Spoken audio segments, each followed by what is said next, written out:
ಶ್ರೀ ಗುರು ಪರಬ್ರಹ್ಮಣೇ ನಮಃ.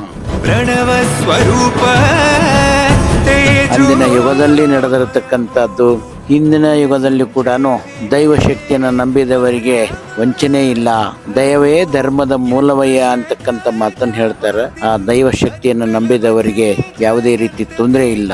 ನಮ್ಮ ಸಂಸ್ಕೃತಿ ನಮ್ಮ ಭಾಷೆಯನ್ನ ಎತ್ತಿ ಹಿಡಿದಂತ ಒಂದು ಪ್ಯಾನ್ ಇಂಡಿಯಾ ಫಿಲಂ ಇದು ತುಂಬಾ ಖುಷಿ ಆಗುತ್ತೆ ನೋಡೋದಕ್ಕೆ. ರಿಷಬ್ ಶೆಟ್ಟಿ ಹಾಗೂ ಹೊಂಬಾಳೆ ಫಿಲಮ್ಸ್ಗೆ absolutely hats off. Cinematography, acting, direction ಮತ್ತೆ ಸ್ಟಂಟ್ಸ್ ಪ್ರತಿಯೊಂದು ತುಂಬಾ ಚೆನ್ನಾಗಿತ್ತು.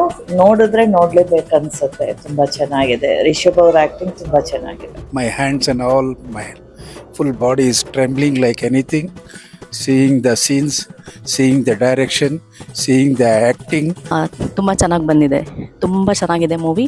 ರಿಷಬ್ ಶೆಟ್ಟಿ ಅವರು ಅವ್ರದ ಮೂವಿ ಸ್ಕ್ರೀನ್ ಪ್ಲೇ ಆಗ್ಲಿ, ಡೈರೆಕ್ಷನ್ ಆಗ್ಲಿ, ಒಂದು ಆಕ್ಷನ್ ಆಗ್ಲಿ ತುಂಬಾ ಚೆನ್ನಾಗಿ ನಿರೂಪಣೆ ಮಾಡಿದ್ದಾರೆ. ಅದನ್ನ ಮುಂದಿನ ಪೀಳಿಗೆಗೆ ಹೇಗೆ ತೋರಿಸ್ಕೊಡ್ಬೇಕು, ಅದನ್ನ ಹೇಗೆ ಕಾಪಾಡ್ಕೋಬೇಕು ಅನ್ನೋದು ತುಂಬಾ ಚೆನ್ನಾಗಿದೆ. ಧರ್ಮೋ ರಕ್ಷತಿ ರಕ್ಷಿತಃ.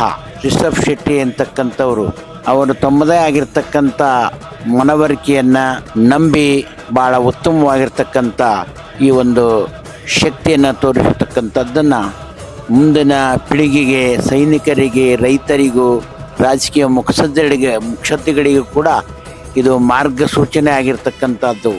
ಗುರುಗಳಾಗಲೇ ಹೇಳಿದ ಹಾಗೆ ಧರ್ಮೋ ರಕ್ಷತಿ ರಕ್ಷಿತ ಅನ್ನೋ ಅಂತೆ ಧರ್ಮದ ಮಾರ್ಗದಲ್ಲಿ ನಡಿಬೇಕಂತಂದ್ರೆ ನಾವು ಧರ್ಮಯುತವಾಗಿರಬೇಕು. ದೈವದ ಆರಾಧನೆ ಜೊತೆಗೆ ಶ್ರದ್ಧಾಭಕ್ತಿಯಿಂದ ನಡಿಬೇಕು ಅನ್ನುವಂಥ ಒಂದು ಒಳ್ಳೆಯ ವಿಚಾರವನ್ನ ಈ ಒಂದು ಚಲನಚಿತ್ರದಲ್ಲಿ ತೋರಿಸಿದ್ದಾರೆ.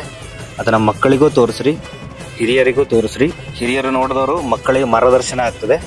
ಮಕ್ಕಳು ನೋಡಿರ್ತಕ್ಕಂಥವ್ರು ಧರ್ಮದ ಬಗ್ಗೆ ಜಾಗೃತಿ ಮೂಡುತ್ತದೆ.